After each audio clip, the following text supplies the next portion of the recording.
బాధల్ని ఓర్చుకుంటూ, బాధ్యతల్ని నెరవేర్చుకుంటూ, బయటకి ఎప్పుడూ నవ్వుతూ బ్రతికే గొప్ప జీవన నటుడే మధ్య తరగతి మనిషి. చేతి నిండా డబ్బులున్నప్పుడు నువ్వు ప్రపంచాన్ని మర్చిపోతావు. రూపాయి కూడా లేనప్పుడు ప్రపంచం నిన్ను మర్చిపోతుంది. సాటివారికి సహాయం చేసే గుణం నీలో ఉన్నంత వరకు భగవంతుడు ఎప్పుడూ నీకు తోడుగా ఉంటాడు. ఈ లోకంలో డబ్బుతో చాలా కొనగలం. కానీ మన కోసం కన్నీరు కార్చే మనిషిని మాత్రం కొనలేము. ధనం మీద ఆశ పెరిగే కొద్దీ ఆరోగ్యం, బంధాలు, ప్రేమ, ఆప్యాయతలు అన్నీ దూరమవుతాయి. కాలం మనది కానప్పుడు ఎంగిలాకు కూడా ఎగిరెగిరి పడుతుంది. అప్పుడు మౌనంగా ఉండటం ఉత్తమం. జీవితం చాలా చిన్నది. అందులో ప్రేమాభిమానాలు అనేవి ఎంతో గొప్ప ఆస్తి. దాన్ని మనం మంచి మార్గంలో సంపాదించుకోవాలి కానీ చెడు మార్గంలో కాదు. మన మనస్సేమి చెత్తబుట్ట కాదు. అందులో అడ్డమైన చెత్తను వేయకూడదు. మన మనసులో మనకు సంబంధం లేని మనుషులు, విషయాలు ఎంత తక్కువ ఉంటే మనం అంత మనశ్శాంతిగా ఉంటాం. మన ముందు హాని చేయని సాధు జంతువులాగా, మన వెనుక మాత్రం మాంసం తినే క్రూర జంతువుల్లాగా నటిస్తున్నారు మనుషులు. జీవితంలో అన్నీ మర్చిపోవచ్చు కానీ, వాళ్ళే మన జీవితం అనుకున్న వాళ్ళని మాత్రం అస్సలు మర్చిపోలేము. మనం పంచుకునే కష్టాల్లో కూడా 10 రకాల తప్పులు తీసేవాళ్ళు కొందరుంటారు. మనమేం చేస్తున్నాం అనే విషయం కన్నా, ఎదుటివారు ఏం చేస్తున్నారు అనే దానిపై ఎక్కువ ఇంట్రెస్ట్ చూపిస్తున్నారు. ఏది శాశ్వతం కాదు. ఈ లోకంలో గడుపుతున్న ఈ క్షణం మాత్రమే మనది. నిన్న అనేది తీరిపోయిన రుణం. రేపు అనేది దేవుడిచ్చిన వరం. బంధం విలువ తెలియని వాడికి నీ స్థానం ఎంత గొప్పదైనా దిగజారిపోవాల్సిందే. మనస్సు విలువ తెలియని వారికి నీ మనస్సు ఎంత పంచినా దూరం ఉండిపోవాల్సిందే. వీడియోని చిన్న లైక్ చేసేయండి. మీ జీవితంలో జరిగిన జీవిత సత్యాల్ని కామెంట్ ద్వారా పంచుకోండి. వీడియోని పూర్తిగా చూసి ఛానల్ని సపోర్ట్ చేయండి. Please subscribe. ఈ ప్రపంచంలో విలువైందంటూ ఏదీ లేదు. మనం మనస్సుకు నచ్చిన వారి నుండి మనం పొందే ప్రేమ తప్ప. నువ్వు ఎంత మంచితనంతో బ్రతుకుతున్నా కూడా నువ్వు చేసే ఒక చిన్న పొరపాటు కోసం ఈ లోకం ఎదురు చూస్తూనే ఉంటుంది. దానిని భూతద్దంలో చూపటం కోసం ప్రయత్నిస్తూనే ఉంటుంది. రాపిడి లేకుండా రత్నం ప్రకాశించదు. అలాగే కష్టాలకు తట్టుకోలేని మనిషి విజయాన్ని సాధించలేడు. కోరుకున్నది రాదు, అనుకున్నది జరగదు, వచ్చింది ఉండదు, ఉన్నది నచ్చదు. ఇదే మన జీవితం. దేనికోసం పుట్టాం అని ఆలోచించుకునే లోపే అసలు ఎందుకు పుట్టామనే ప్రశ్న వెంటాడుతుంది. జీవితం అంటే ఆట కాదు, మధ్యలో వదిలేసి వెళ్ళిపోవటానికి. జీవితం అంటే యుద్ధం, గెలిచే వరకు పోరాడాల్సిందే. నన్ను అర్థం చేసుకోలేని వారికి నా మాటల్లో బాధ మాత్రమే కనిపిస్తుంది.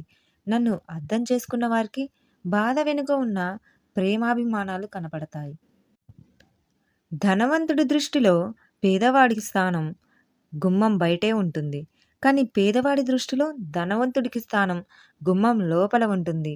ఎందుకంటే పేదవాడి సంస్కారం డబ్బులో ఉండదు, గుణంలో ఉంటుంది.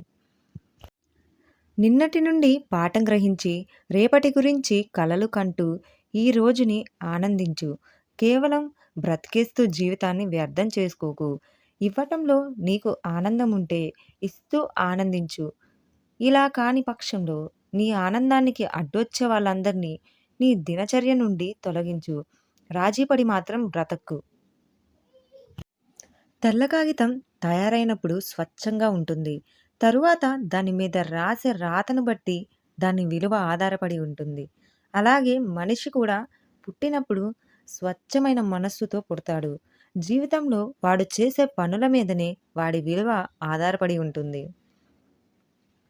చూసి రమ్మంటే కాల్చి వచ్చాడని అందరూ హనుమంతుణ్ణి అంటారు. కానీ ముందు ఆయన తోకను కాలిస్తేనే కదా లంకను అతను కాల్చింది అని ఎవ్వరూ అనరు. మనుషులు కూడా అంతే. ముందు వాళ్ళు ఏమన్నారో అది చెప్పరు. మనం ఏమనుకున్నామో అది మాత్రమే చెప్తారు.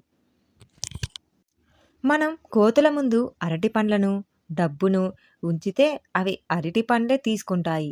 ఎందుకంటే వాటికి డబ్బు విలువ తెలియదు. అదే మనుషులను డబ్బు కావాలా, ఆరోగ్యం కావాలా అంటే డబ్బే కావాలంటున్నారు.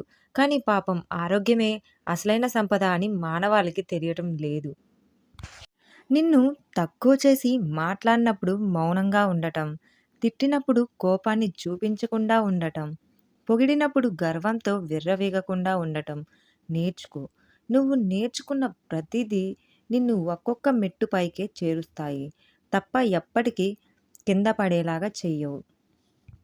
నీలో ఉన్న భయాన్ని తాకట్టు పెట్టు. ధైర్యాన్ని తెచ్చుకో.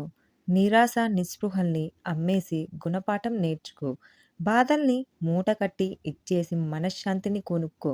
దుఃఖాన్ని సంతోషంతోనూ, కోపాన్ని దయతోనూ, ఫ్రస్ట్రేషన్‌ని శాంతితోనూ మార్చుకో. ఆశ్చర్యంగా నీకున్న వాటిని పైసా ఖర్చు లేకుండా ట్రేడింగ్ చేసి లైఫ్‌ని నిరాశ, దుర్దశల నుండి సంతోషంగా ఎలా మార్చుకున్నావో చూడు. కొన్ని బంధాలు అంతే. మనల్ని చాలా ప్రేమిస్తున్నట్లు అనిపిస్తాయి. కానీ వారికి కావాల్సిన వాళ్ళు దొరికినప్పుడు మనల్ని వదిలేసి వెళ్తారు. మన కాల్ లేదా మెసేజ్ చూసి రిప్లై ఇవ్వలేదంటే మనమే అర్థం చేసుకొని దూరంగా ఉండటం వాళ్ళకు మనం ఇచ్చే గౌరవం. వాళ్ళు ఆన్‌లైన్‌లో ఉన్నారని మెసేజ్ చేసినా, ఖాళీగా ఉన్నారని కాల్ చేసినా అది మన తప్పే. వాళ్ళ దృష్టిలో మనం లేనప్పుడు మన నుండి వెళ్ళిన మెసేజ్, కాల్స్ విసుగు తెప్పిస్తాయే తప్ప ప్రేమను పెంచవు. మన బంధాల్ని వాళ్ళకు గుర్తు చేయదు. మనిషికి జీవితాంతం తోడు ఉండేవాడు ఎవరు అని యక్షకుడు ధర్మరాజును అడిగాడు. ఎవరైనా ఈ ప్రశ్నకు భార్య లేదా భర్త అనో, పిల్లలు అనో సమాధానం చెబుతారు. కానీ ధర్మరాజు మాత్రం మనిషికి జీవితాంతం తోడి ఉండేవారు ఎవ్వరూ లేరు. అలా ఉన్నారనుకోవటం భ్రమ అని సమాధానం ఇచ్చాడు. మనిషికి నిజంగా జీవితాంతం తోడుండేది మన గుండె ధైర్యం తప్ప మరొకటి లేదు అని సమాధానం చెప్పాడు. ఎంత ఖరీదైన వస్తువులను బహుమతిగా ఇస్తే అంతగా పిల్లలు సంతోషపడతారని తల్లిదండ్రులు భావించకూడదు. పిల్లలు ఇచ్చే బహుమతి ఎంత పెద్దది మరియు ఖరీదైనా సరే అది వారి భావి భవిష్యత్తుకు భారమయ్యే బహుమతులను ఇవ్వకపోవటమే ఉత్తమం. సత్సాంగత్యం కలిగి ఉండటం, దైవ గ్రంథాలు మరియు గొప్ప గొప్ప వ్యక్తుల జీవిత కథలను చదువుకునే అవకాశం కల్పించే బహుమానాలను ఇస్తే వారి సంస్కారం తీర్చిదిద్దబడుతుంది. అంతా అయిన తరువాత మొక్కే వంగనిది మానై వంగుతుందా అని అనుకోవటంలో ప్రయోజనం ఉండదు. సంస్కారం కన్నా గొప్ప బహుమతి ఏముంటుంది? అందరితో కలిసిమెలిసి ఉండటమే మానవ లక్షణం. మనిషికి ఉన్న మంచి గుణాల వలన లోకంలో అతన్ని మన్నన పొందేలా చేస్తాయి. రాముడు ధర్మ మార్గంలో నడిచి ధర్మానికి ప్రతిరూపంగా మారాడు. ధర్మం శరణం గచ్చామి అని బుద్ధుడు ప్రబోధించాడు. అదే లోకం అంతటికి శివోద్ధారం అయింది. ఎందరో ఔన్నత్యంగా పనిచేసి చరిత్రలో చరిత్రధారులుగా మారారు. ఆత్మవిశ్వాసం పెంచుకొని అనుకున్నది సాధించే నేర్పు, ఓర్పు మనిషి కలిగి ఉండాల్సిన శాస్త్రవంచనం. పరోపకార బుద్ధితో మంచివైపు మొగ్గితే అదే దైవత్వం. నేను, నా అనే భావన నుండి బయటపడి మనం అనే ఉత్తమ భావన హృదయం లోపల నుండి వెళ్ళి విరియాలి. అది శుభసూచకం. అదే మానవుడికి ఉత్తరాత స్థితి కలిగిస్తుంది. ప్రతిరోజు ఇంటిని పూర్తిగా శుభ్రం చేసుకొని దీపం వెలిగించి ఇంటికి వెలుగును ఇచ్చే కళ తెలుసు. మరి అదేవిధంగా ఇంట్లోని వారి మనస్సులను కూడా శుభ్రం చేసి వారి హృదయంలో సంతోషం అనే దీపం వెలిగించే కళ కూడా తెలుసుకోండి. అందరూ భోజనం తయారు చేసే సమయంలో పరమాత్ముని స్మృతిలో ఉంటూ పవిత్రమైన శాంతియుత ఆలోచనలు చేస్తూ వంట చేయండి. అప్పుడు ఆ వైబ్రేషన్స్ భోజనంలో నిండుతాయి. ఆ భోజనం తిన్నవారు శుద్ధమై సంతోష దీపం వెలుగుతుంది. ఈ వీడియో మీకు నచ్చితే చిన్న లైక్ చేసి ఛానల్ని సపోర్ట్ చేసేయండి. పరిచయం అనేది 4 అక్షరాల పదమే అయినా ఎంతోమందిని కలుపుతున్న ఒక అద్భుతం. ఒక చిన్న పరిచయం ఎన్నో సంబంధాలను కలుపుతుంది. చిన్న చిన్న పరిచయాలు కొన్ని గొప్ప గొప్ప స్నేహాలకు, మరికొన్ని ప్రేమగా, ఇంకొన్ని బంధాలుగా మారతాయి. పరిచయం అనేది ఒకరి నుండి మరొకరికి, వారి నుండి ఇంకొకరికి అలా అలా పెరుగుతూ పోతూనే ఎక్కడో ఒకరిని ఇంకొకడికి, మరొకరికి కలుపుతుంది.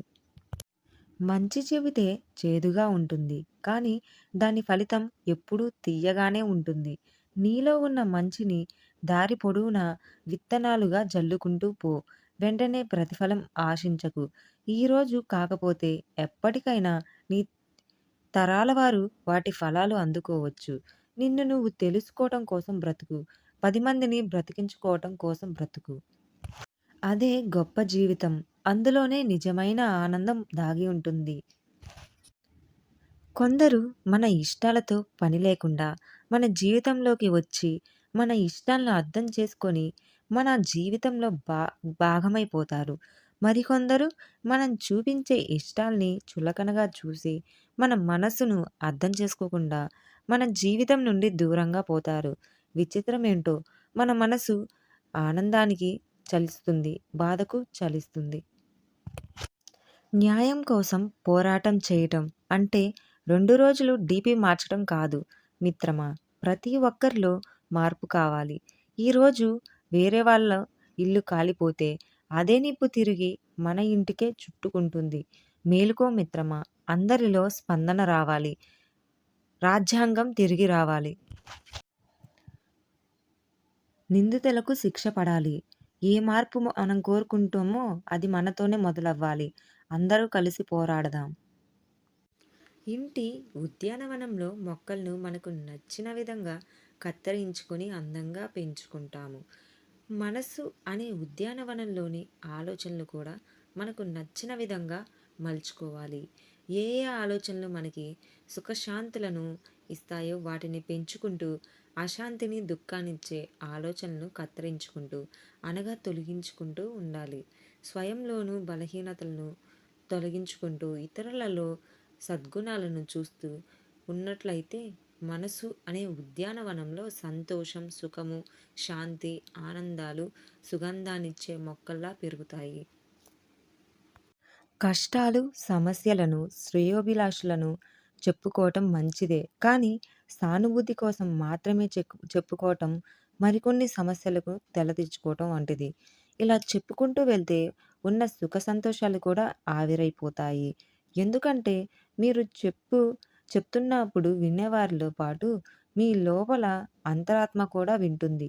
మిగతా సమస్యల్లో తిరిగి అదే పాఠాన్ని మీకు వినిపిస్తుంది. ఫలితంగా ఈరోజు అంతా బాగానే ఉంది. కానీ నా మనసు ఎందుకో డల్‌గా ఉంది అని అంటూ ఉంటారు. కనుక మీ మనస్సులోని మాటలను ఆత్మ సంభాషణ ద్వారా పరమాత్ముడికి తెలియజేయండి. మీ సమస్యలు అవే పరిష్కరించబడతాయి. అప్పుడప్పుడు మనస్సంతా ఖాళీగా అయిపోయిందా? వద్దనుకున్న వ్యర్థ ఆలోచనలు వరదలా వచ్చేస్తున్నాయా? నిరాశ, నిస్పృహలు నీడవలె వెంటాడుతూ ఉన్నాయా? అయితే ఒక్కసారి మీ మనస్సు యొక్క సాంగత్యాన్ని పరిశీలించుకోండి. ఎవరు స్నేహం చేస్తే వారిలా అవుతారు. ఏ ఆలోచనలతో జీవిస్తూ ఉంటారో అలాంటి మానసిక వ్యవస్థ ఏర్పడుతుంది. ఉదయాన్నే మేల్కోగానే శ్రేష్ఠ ఆలోచనలు చేస్తున్నారా? భోజనం చేసేటప్పుడు దైవాన్ని స్మరిస్తూ తింటుంటే మన ఆలోచనలు చాలా శ్రేష్టంగా ఉంటాయి. కార్య వ్యవహారంలో శ్రద్ధ, సంకల్పం ఉంటే మనకు వేరే ఆలోచనలు రావు. అందుకే దైవాన్ని ఎప్పుడు స్మరిస్తూ దైవాలోచనలు మన జీవితాన్ని నడుపుకుంటూ వెళ్తే మన మనస్సు ప్రశాంతంగా, చెడు ఆలోచనల దూరంగా ఉంటుంది. చెప్పుడు మాటలు చెప్పిన వారికన్నా వినేవారికే ప్రమాదం చాలా ఎక్కువ. ఎందుకంటే చెప్పేవారు చెప్పి వెళ్ళిపోతారు. కానీ విన్నవారు మాత్రం రోజుల తరబడి, నెలల తరబడి విన్న వాటిని పెద్ద పెద్ద కథలు తయారు చేసుకొని, భ్రమలు కల్పించుకొని అందులో చిక్కుకొని పోతారు. చివరికి కథలైతే కంచికి పోతాయి. కానీ నిన్న వారి జీవితాలు మాత్రం వీధిన పడతాయి. అందుకే దేవుడు చెప్పినట్లుగా వినే సమయంలోనూ అడ్డుకట్ట వేస్తే సమయం, సందర్భాలు, సంకల్ప శక్తి అన్నీ పొదుపవుతాయి. జీవితం ఆనందమయమవుతుంది. కాబట్టి ఎవరి మాటలు వినే ముందు జాగ్రత్తగా వాళ్ళు ఎలాంటి వాళ్ళో తెలుసుకొని వినండి. నిందిస్తున్న వారందరిని దూరం చేసుకోకుండా, పొగుడుతున్న వారందరినీ పల్లకి మోయకండి. కావాలనే నిందించేవారు ఉంటారు. నీకు మంచి జరగాలని నిందించేవారు కూడా ఉంటారు. ప్రతిఫలం కోసం పొగిడేవారు ఉంటారు. ప్రతీకారం కోసం పొగిడేవారు ఉంటారు. ఎవరు ఏ విధంగా అనుకున్నా సరే, మనలోని లోపాలను, విశేషతలను అంతర్గతంగా తెలుసుకొని పరిశీలిస్తున్న రోజు పొగడ్తలు, పరిచయాలు, నిందలు విజయానికి నిచ్చెనలుగా ఉంటాయి. కాబట్టి నిందిస్తున్న వారిని దూరం చేసుకోకండి. వాళ్ళు చెప్పేది మన మంచికే అని కొన్ని సందర్భాల్లో మనకు అర్థమవుతుంది. మనిషికి కావాల్సింది ఏంటి? ఒక తోడు. ఒక తోడు కావాలి. కష్టాల్లో ఉన్నప్పుడు, సంతోషంగా ఉన్నప్పుడు నవ్వుకోవటానికి ఎవడైనా సరే ఒక తోడుంటే చాలు. ఇంకేం అవసరం లేదు. ఒక్కోసారి రోజంతా భోజనం చేయకుండా కూడా ఉంటాం. తోడుంటే మాట్లాడుకుంటూనే డబ్బులెంతైనా ఉండొచ్చు. కానీ తోడు లేకపోతే ఏం జరు ఏం చేసుకుంటాం? నెత్తినేసుకొని కొట్టుకోవటం తప్ప. నేటి సమాజం తీరు. పెద్ద ఇల్లు. ఉండేదేమో చిన్న కుటుంబం. ఎక్కువ డిగ్రీలు. తెలివి మాత్రం సున్నా.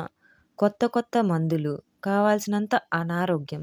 చంద్రుడికి తాకిన మనిషి. తోటి మనుషులెవరో తెలుసుకునే తీరిక లేదు.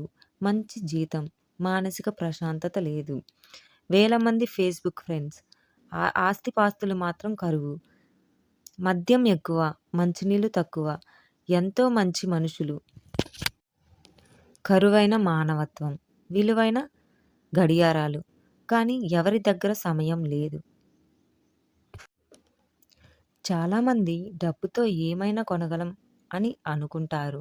కానీ నిజం చెప్పాలంటే డబ్బుతో మనం రుచికరమైన ఆహారాన్ని కొనగలం. కానీ ఆకలిని కొనలేము. పెద్ద పెద్ద మంచాలు కొనగలం. కానీ నిద్రను కొనలేము. మనుషులని కొనగలం. కానీ వారి ప్రేమ, ఆప్యాయత కొనలేము. డబ్బు అనేది మన అవసరాలు తీర్చుకోవడానికి మాత్రమే. ఎంతటి ధనికుడైనా, ఎంతటి పేదవాడైనా చేరాల్సింది చివరికి మట్టిలోనే మిత్రమా. గ్లాసు పాలల్లో ఓ చిన్న ఉప్పుగల్లు, తళతళలాడే ఓ తెల్లటి వస్త్రంపై ఓ నల్లటి మరక అవి వాటి సహజ తత్వాన్ని ఎలా భంగం చేస్తాయో, అలాగే ఎన్ని సుగుణాలున్న ప్రవర్తనలోని దురుసుతనం వ్యక్తిత్వాన్ని మాసికలా చేస్తుంది. కఠిన పురుష పదజాలం ఎదుటివారిని గాయపరుస్తుంది. మనకు చేటు చేస్తుంది. అన్నిటికన్నా ముఖ్యంగా దురుసుతనము మాటలు, చేతలు మానవ సంబంధాల నుండి మనల్ని దూరం చేస్తుంది. అందుకే పెద్దలన్నారు, ఒక దెబ్బ కొట్టినా మర్చిపోవచ్చు కానీ మాటంటే మర్చిపోలేమని. భూమి కన్నా సహనశాలి ఎవ్వరు అంటే తల్లి అని చెప్పవచ్చు. ఆకాశం కన్నా ఉన్నతులెవరు అంటే తండ్రి అని చెప్పవచ్చు. గాలి కన్నా వేగమైనది మన మనస్సు అని చెప్పవచ్చు. త్యాగం కన్నా తృప్తి పొందేది జీవితం అని చెప్పవచ్చు. ధర్మం నిలబడే కారణం కృషి అని చెప్పవచ్చు. కీర్తి స్థిరంగా ఉండాలని ఏం చేయాలి అంటే దానం చేయాలి అని చెప్పవచ్చు. స్వర్గానికి దారేది అంటే సత్యం మాట్లాడటం అని చెప్పవచ్చు. మనశ్శాంతికి మూలం తృప్తి అని చెప్పవచ్చు. మనిషికి బలమైన శత్రువు ఏంటంటే కోపం అని చెప్పవచ్చు. తీరని వ్యాధి ఏది అంటే అత్యాశ అని చెప్పవచ్చు. ఏది శోకం అంటే అజ్ఞానం అని చెప్పవచ్చు. జన్మ కారణం ఏమిటి అంటే ఆశ అని చెప్పవచ్చు. ఎవరు శాశ్వత నరకానికి వెళ్తాడు అని అంటే దానం, ధర్మం చెయ్యనివాడు అని చెప్పవచ్చు. మనిషికి భాగ్యం ఏమిటి అని అంటే ఆరోగ్యం అని చెప్పవచ్చు. ఏది కట్టడి చేస్తే విచారం ఉండదు. మనస్సుని కట్టడి చేస్తే మనకు విచారం ఉండదు. ఏది మీరైతే అపాయం, నిదానం, ఏది విడదీయగలిగితే గొప్పతనం అని చెప్పవచ్చు. ఇద్దరి మధ్య ఉన్న స్నేహం ఎక్కడ పాడవుతుందో అన్న భయంతో మీ మనస్సులోనే ఆగిపోయిన మాటలు ఏమైనా ఉంటే బయటికి చెప్పేసేయ్. మీ స్నేహ బంధాలు ప్రేమ బంధాలుగా మలుచుకోండి. కాలం కలిసి రాకపోతే కన్నవారి మాట కాదనలేక ప్రేమలో ఓడిపోవాల్సి వస్తే ఒకరితో జీవితాన్ని కల కని ఇంకొకరితో జీవిస్తూ గుండెలపై ఒంటరితో గుండె లోతులో ఇంకొకరితో బ్రతకటం చాలా కష్టం. నడకలో లోపం ఉన్నా పర్వాలేదు. నడతలో లోపం ఉంటే చాలా కష్టం. చేతుల్లో లోపం ఉన్నా పర్వాలేదు. చేసే పనుల్లో లోపం ఉంటేనే చాలా కష్టం. కంటిలో లోపం ఉన్నా పర్వాలేదు. చూసే చూపుల్లో తేడా ఉంటేనే చాలా కష్టం. మెదడులో లోపం ఉన్నా పర్వాలేదు. ఆలోచనలో మోసం ఉంటేనే చాలా కష్టం. తులం బంగారం అక్కా చెల్లెలను దూరం చేస్తుంది. గజం స్థలం అన్నదమ్ములను విడదీస్తుంది. మూడంగుళాల నోటు ఆరడుగుల మనిషిని ఆడిస్తుంది. ఆరంగుళం నాలుక అందరి మనసులను గాయపరుస్తుంది. బంధాలను తెంచుకుంటుంది. ఇవి చిన్నవే కదా అని చులకనగా చూస్తే మర్చిపోలేని బాధలను మిగులుస్తాయి. అందమైన ఈ ప్రపంచంలో అందరితో కలిసి ఉన్న నా వాళ్ళు ఎవరో, నాతో ఉండేవాళ్ళు ఎవరో తెలియదు. కలిసిన ప్రతి ఒక్కరిని నవ్వుతూ పలకరించా. నాకున్న బాధంతా నాలోనే దాగి ఉంది. నాలో నేనే నాతో నేనే యుద్ధం చేస్తున్నా. ఈ యుద్ధంలో నా ఆశలు ఆవిరయ్యాయి. కలలు కాలిపోయాయి. నాది అనుకున్న ప్రతిదీ నాకు దూరమవుతున్నాయి. ఇప్పుడు నిర్మానుషంగా మారిన నా మనసులో నేను మాత్రమే మిగిలున్నా. ఒంటరినై జీవచ్ఛవమై. నీ కష్టాల్ని, పేదరికాన్ని నీకు నువ్వే ఎదుర్కోవాలి. బయట వాళ్ళు కాదు. ఒడ్డున ఉన్నవాడు నౌక మునిగిపోకుండా చూసుకోండి అంటే నౌక తన బరువుకి తాను మునిగిపోతుంది. నౌకలో ఉన్నవాడు నౌకలో ఉన్న బరువుని సముద్రంతో విసిరి పాడేయాలి. విసిరి పాడేస్తే నౌక పైకి తేలుతుంది. అలా నీకున్న పేదరికాన్ని, కష్టాల్ని మనోధైర్యంతో ఎదుర్కొని గెలవాలి. ఎదుటివాడి ఎంత చెప్పినా వాడు ఒడ్డున ఉన్నవాడు అని మర్చిపోకు. సముద్రపు నౌకలో ఉన్నది నువ్వు. ఆ నిజాన్ని గుర్తుపెట్టుకో. మీ జీవితంలో ఇలాంటి కోట్స్ని మీరు ఫేస్ చేసి ఉంటే కామెంట్ చేసేయండి. వీడియోని చిన్న లైక్ చేసేయండి. ఇలాంటి మరిన్ని ఇంట్రెస్టింగ్ కోట్స్ కోసం ఛానల్ని సబ్స్క్రైబ్ చేసుకోండి. బెల్ ఐకాన్ని ప్రెస్ చేసి ఉంచండి. Thank you for watching.